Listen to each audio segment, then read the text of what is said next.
दोस्तों, आज जो हमारी इकोनॉमी का खस्ता हाल है वो सिर्फ कोविड के चलते नहीं हुआ। हाँ, कोविड ने और भी बुरा जरूर किया है, लेकिन पिछले 2-3 सालों से ऐसा हाल चल रहा है। 2019 में 2 साल पहले एनडीटीवी पर रवीश कुमार के शो पर मैंने कहा था, अगर हमें इकोनॉमी की जो गाड़ी है उसको वापस पटरी पर लाकर तेजी से आगे बढ़ाना है तो सरकार को चाहिए नोट छपवाइए और लोगों के हाथ में दीजिए। उनको कहिए कि आप खर्चा कीजिए और फिर इकोनॉमी धीरे धीरे वापस आ जाएगी और तेजी से आगे बढ़ने लगेगी। उसके तुरंत बाद अगले दिन मुझे सोशल मीडिया पर बहुत गालियां पड़ी। यहां तक कि एक दक्षिणपंथी वेबसाइट है ऑफ इंडिया, उन्होंने तो हम पर एक स्टोरी कर डाला कि ये क्या बक रहा है ये अनिंद्य चक्रवर्ती, देखो इसको कुछ नहीं आता, इसको अर्थशास्त्र नहीं आता। क्योंकि कहा जाता है कि अगर आप नोट छापेंगे तो एक ही चीज होगा, मुद्रा जो इन्फ्लेशन जिसको कहते हैं, चीजों के दाम बढ़ते जाएंगे, महंगाई दर बढ़ेगी और कुछ नहीं होगा। अगर नोट छापने से ही लोग अमीर हो जाते तो खैर हर एक देश नोट छाप देता। खैर उस टाइम पे मुझे गाली जरूर पड़ी, लेकिन आज आप देखेंगे तो पिछले 1 महीने में बहुत बड़े बड़े नामचीन दिग्गज लोग भी कह रहे हैं कि अब नोट छापना जरूरी है, नोट छाप दो, नोट छाप के लोगों के हाथ में दो। कौन कौन कह रहा है? प्रमोद भसीन नेस्कॉम के पूर्व अध्यक्ष थे, जेनपैक्ट के हेड रह चुके हैं। उदय कोटक, कोटक महिंद्रा बैंक के एमडी। उसके बाद अभिजीत बैनर्जी इकोनॉमिक्स में नोबेल प्राइज जीत चुके हैं। और अब कुछ दिन पहले पूर्व वित्त मंत्री चिदम्बरम ने भी यही कहा है, नोट छापिए, लोगों के हाथ में दीजिए ताकि वो खर्च करे, और जब वो खर्च करेगा तो विकास दर फिर से आगे बढ़ेगी और इकोनॉमी ऊपर जाएगी। ये कैसे हो सकता है? हाँ, क्या नोट छापने से सिर्फ महंगाई बढ़ती है या महंगाई ना बढ़ के महंगाई दर कम होती है? इसी का हिसाब लगाएंगे आज के इस एपिसोड में।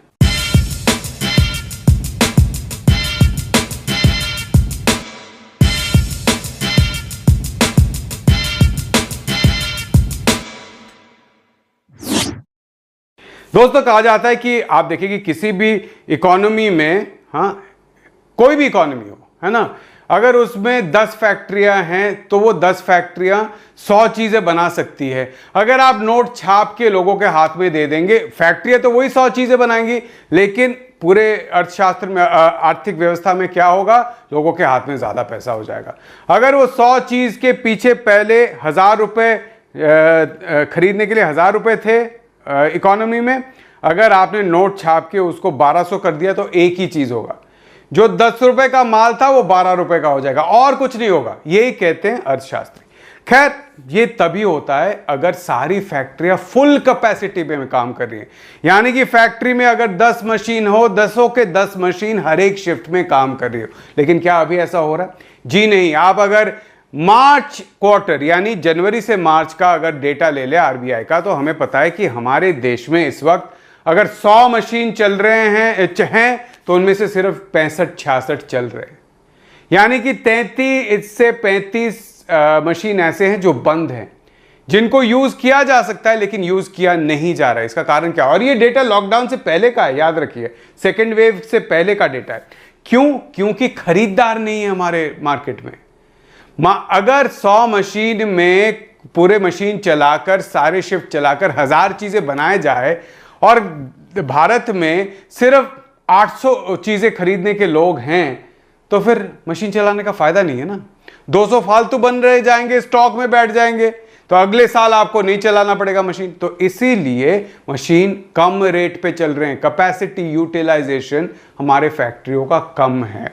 अब ऐसे में क्या है कि अगर आप लोगों के हाथ में पैसे दे दे तो क्या इसका मतलब है दाम बढ़ जाएंगे? जी नहीं। आप एक चीज सोच के देखिए कि अगर आपके पास एक फैक्ट्री है, आप एक फैक्ट्री के मालिक हैं और वो फैक्ट्री सूटकेस बनाता है, सूटकेस बनाता है, आपके पास सूटकेस बनाने का मशीन है, आपने एक फैक्ट्री खोल रखा है, उसका लैंड है, मशीन आपने जो लगाया था वो वही का वही है, वो खर्चा तो आपका है ही, चाहे आप 100 सूटकेस बनाए या आप 10 सूटकेस बनाए। जो लैंड आपने खरीदा है वो लैंड का खर्चा तो वैसा का वैसा ही है, चाहे आप 100 सूटकेस बनाए, 10 सूटकेस बनाए।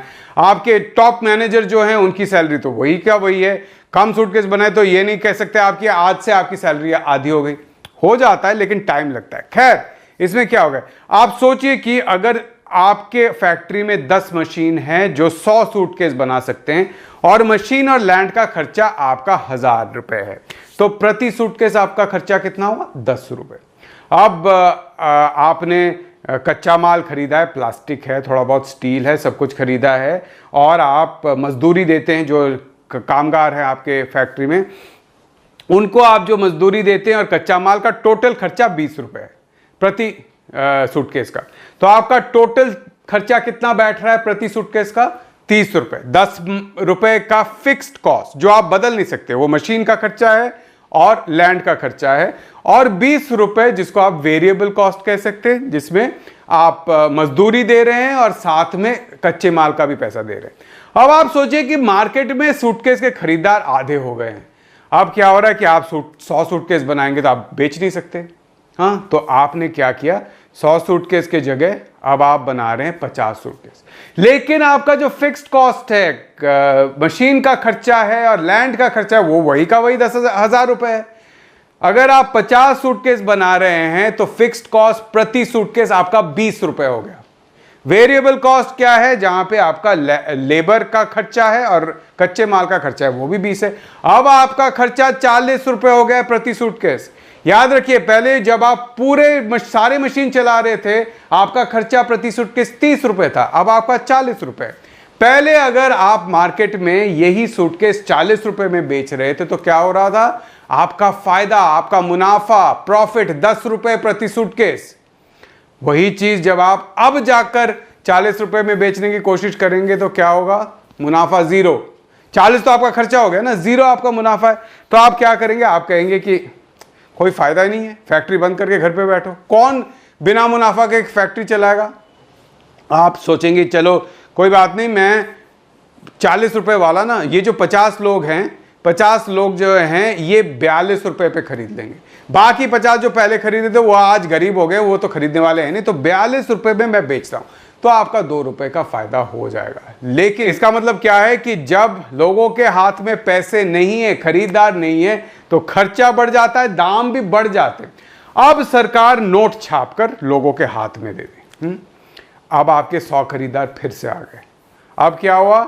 आपका खर्चा फिर से वापस 30 रुपए पे चला गया। क्यों? क्योंकि आपका फिक्स्ड कॉस्ट जो 1000 रुपए था, उसको फिर से 100 से डिवाइड कीजिए, 10 रुपए हो गया।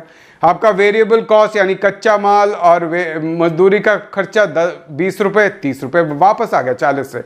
अब आप जाकर इसको अगर आप 38 रुपए में भी बेचेंगे, या चलिए 40 रुपए में भी बेचेंगे, 2 रुपए कम, फिर भी आपका मुनाफा 5 गुना हो गया।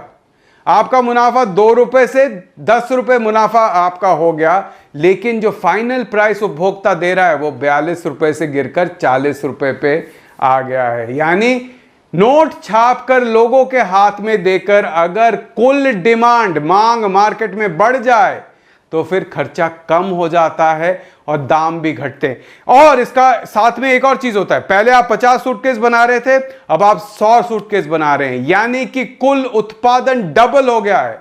डबल उत्पादन होना मतलब आपकी जीडीपी लगभग डबल हो गई है। याद रखिए, यानी पूरे अर्थव्यवस्था में अगर ऐसा ही हाल चला तो अगर आप नोट छापकर मांग बढ़ाएंगे तो जीडीपी की बढ़त होगी और चीजें सस्ते भी होंगे।